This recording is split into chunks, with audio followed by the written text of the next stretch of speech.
और ये मेरा ही रहेगा, क्योंकि बारिशर बाबू बनने का सपना मेरे लिए देखा था पति बाबू ने, आपके लिए नहीं।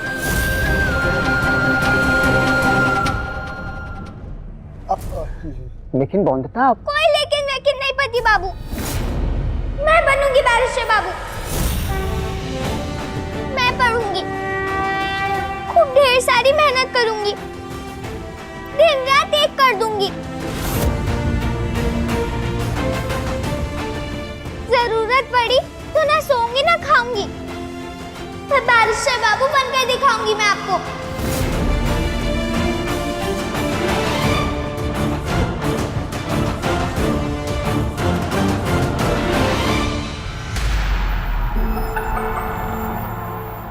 ठीक है बड़ी पत्नी, बन जाना तुम बारिशर बाबू। पर मैं एक तस्वीर तो खिंचवा ही सकती हूँ ना इन कपड़ों में। हाँ तो एक तस्वीर के लिए तो टोपी दे दो। नहीं, नहीं छोटी पत्नी, सिर्फ काला कोट और ये टोपी पहनने से बारिशर बाबू बन जाता है क्या कोई? ये मेरे पति बाबू का सपना है और ये बॉन्दिता रॉय चौधरी पूरा करेगी, जरूर पूरा करेगी। लाइए मेरा कोट।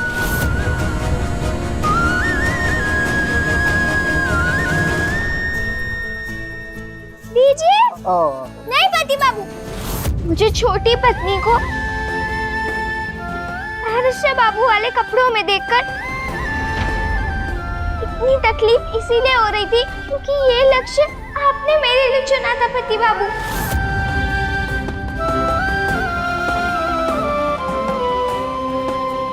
मुझे मेरे लक्ष्य की ओर मोड़कर आप मुझसे मेरा सपना नहीं छीन सकते।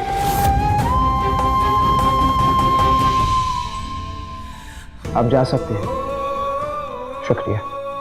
और अनिरुद्ध बाबू, फोटो तो खींची नहीं आप दोनों की? जो तस्वीर मैं बॉन्दिता के मन में उतारना चाहता था वो उतर गई। मुझे खुशी है बॉन्दिता कि तुम अपने सपने को भूली नहीं हो। याद है तुम्हें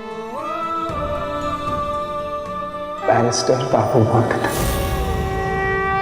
शिक्षा की जिस चिंगारी को आपने जलाया है मेरे मन में, वो चिंगारी सूरज जरूर बनेगी, खूब चमकेगी, खूब रोशनी फैलाएगी।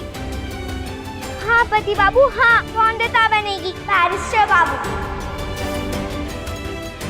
और ये वादा है मेरा आपसे और खुद से। सब कहेंगे मुझे बारिशर बाबू बॉन्दिता रॉय चौधरी।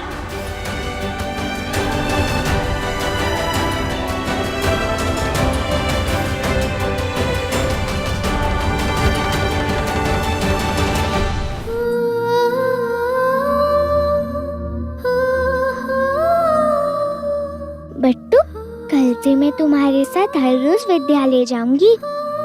एक भी छुट्टी नहीं मांगूंगी मैं विद्यालय के लिए।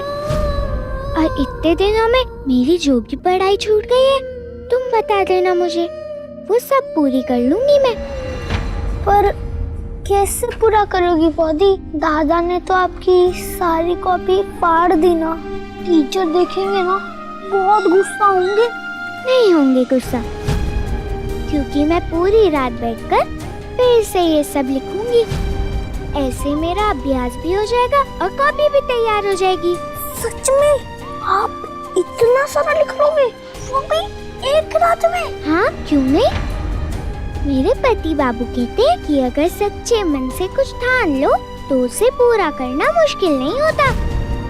तो चलो हम साथ में पढ़ाई करते हैं।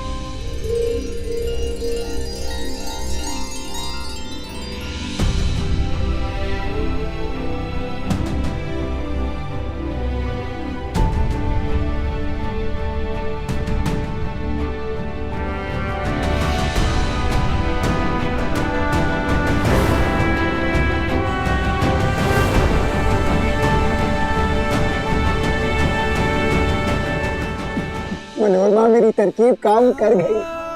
मैं बहुत खुश हूँ मनोरमा, बहुत खुश। ये देख, ये वो पन्ना है जो मैंने बॉन्दिता की कॉपी से फाड़ा था। तुम जानती हो बॉन्दिता ने फिर से स्कूल जाने का मन बना लिया मनोरमा। और देखना एक दिन बोंदता डलहौजी भी जाएगी पढ़ने। मनोरमा तुमने मेरा इतना साथ दिया है ना।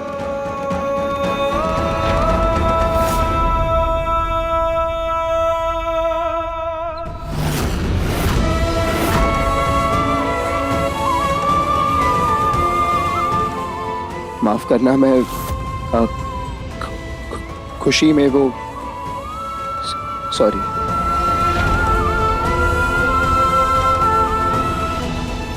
अनिरुद्ध, खुशी में तो नाचना ही चाहिए ना, बल्कि माफ करना,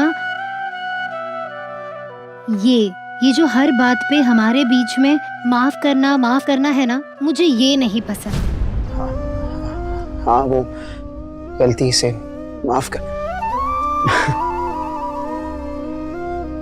जानती हूँ हमारी शादी सिर्फ एक समझौता है, पर अनिरुद्ध क्या हम दोस्त नहीं बन सकते? मेरा मतलब है कि ऐसे दोस्त जो जीवन के मकसद को पाने के इस सफर में आने वाली हर छोटी हार जीत को एक दूसरे से बांट सके। हमारी हर हार हर जीत की वो खुशियाँ, वो आंसू एक दूसरे से हम बांट सके, जो हम किसी और के साथ नहीं बांट सकते। और सच अनिरुद्ध, जिस लगन से तुम जुटे हुए हो ना पौंदिता को बैरिस्टर बाबू बनाने में, उसकी तो मैं जितनी प्रशंसा करूं उतनी कम है। मैंने आज तक कोई ऐसा पति नहीं देखा जिसने अपनी पत्नी के लिए इतना बलिदान दिया हो, इतना त्याग किया हो। अनिरुद्ध, मुझे गर्व होगा अपने आप को तुम्हारी दोस्त कहने में। मनोरमा, तुमने भी जिस तरह अपने देश के लिए अपना सब कुछ न्यौछावर कर दिया, मुझे भी गर्व होगा तुम्हारा दोस्त कहलाने में। दोस्त?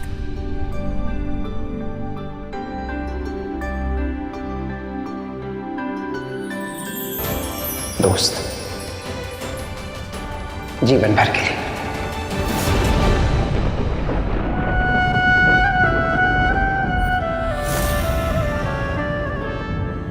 हमारी दोस्ती और हमारी ये नकली शादी बस कुछ ही दिन और है अनिरुद्ध। जब तक वाइसरॉय का समारोह नहीं संपन्न हो जाता तब तक। पर सच कहूँ तो तुम्हारे बिना ये मुहिम कभी पूरी नहीं हो पाती।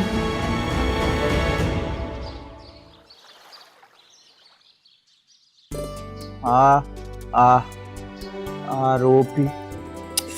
इस चश्मे को भी आज ही टूटना था। एक एक अक्षर 5-5 जगह नजर आ रहा है। कैसे पढ़ें अखबार? तो जरूरी है कि अखबार पढ़ना। छोड़ दीजिए, तो चश्मे को ठीक कराने के लिए भेजिए, शाम तक आ जाएगा, फिर पढ़ लीजिएगा। अखबार पढ़े बिना हमारा दिन कहाँ शुरू होता है? लाइए काका ससुर जी, मुझे अखबार दे दीजिए, मैं पढ़ दूंगी आपके लिए। पहले तो दुर्गा माँ के सामने हमारी आवाज बनके आरती गाती थी सिर्फ, अब हमारी आंखें बनके हमारे लिए अखबार भी पढ़ेगी ना। शाबाश शाबाश, लो पढ़ो पढ़ो पढ़ो। अंग्रेजी सरकार पर गांधी जी के अनशन का असर हो रहा है।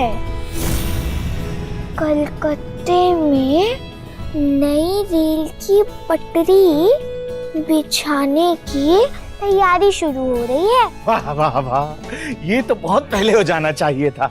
हाँ पढ़ो आगे। वाइसरॉय जनरल 3 दिन में तुलसीपुर आएंगे।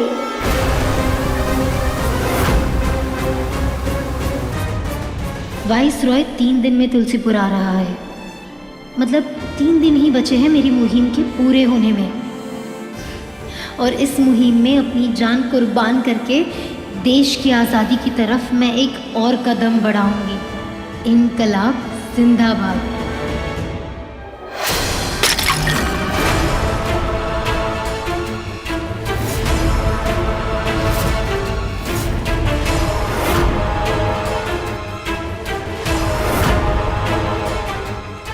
अरे ये क्या कर दिया? खाना बनाना आता है ना, पूजा करनी आती है ना, आरती करनी आती है, लेकिन तोड़ फोड़ के सारे काम आते हैं तुम्हें। हमें तो समझ में नहीं आता कि हमारा अनिरुद्ध बहू लेके आया है या कोई क्रांतिकारी? अच्छा हुआ डांट पड़ी छोटी पत्नी को। गलती से गिर गया, मैं अभी साफ कर देती हूँ वो। नहीं नहीं नहीं, तो ठीक है, रहने दो तुम। एक काम करोगी 100 काम खराब करोगी। कोयली, कोयली ये सफाई करवा दो यहाँ पे। ससुर जी, वो वाइसरॉय जनरल तुलसीपुर आ रहे हैं, तो उनके स्वागत समारोह का निमंत्रण रॉय चौधरियों को भी आया होगा ना। तो मैं सोच रही थी कि तुम्हें सोचने की जरूरत नहीं है। सोचने के लिए अभी हम हैं इस घर में। और वैसे भी सोच के कोई फायदा नहीं होने वाला, क्योंकि हम लोग नहीं जा रहे हैं। क्यों?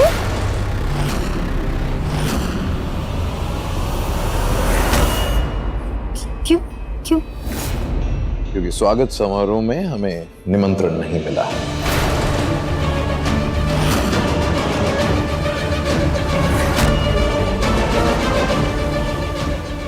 वो जो ठाकुर साहब थे, बौंदिता पर बुरी नजर डाली थी। अपनी बेइज्जती का बदला निकालने के लिए इतने बड़े समारोह की निमंत्रण सूची से रॉय चौधरी का नाम ही हटा दिया।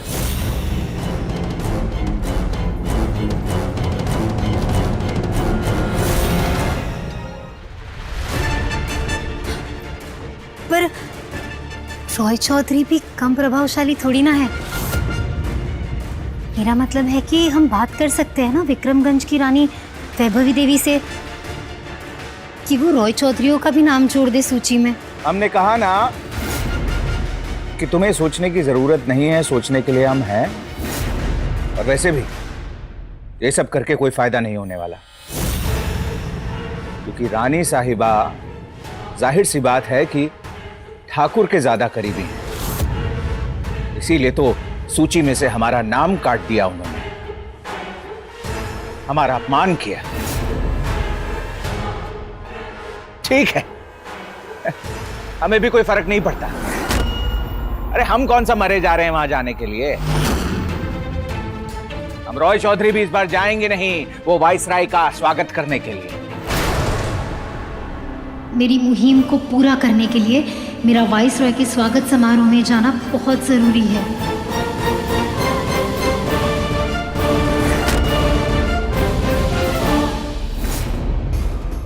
स्वागत समारोह में ना जा पाने की बात से इतनी परेशान क्यों हो गई छोटी पत्नी? इनके चेहरे का रंग तो ऐसा उड़ा जैसे वाइसरॉय का स्वागत करने को नहीं मिला तो आसमान सर पे गिर जाएगा इनके।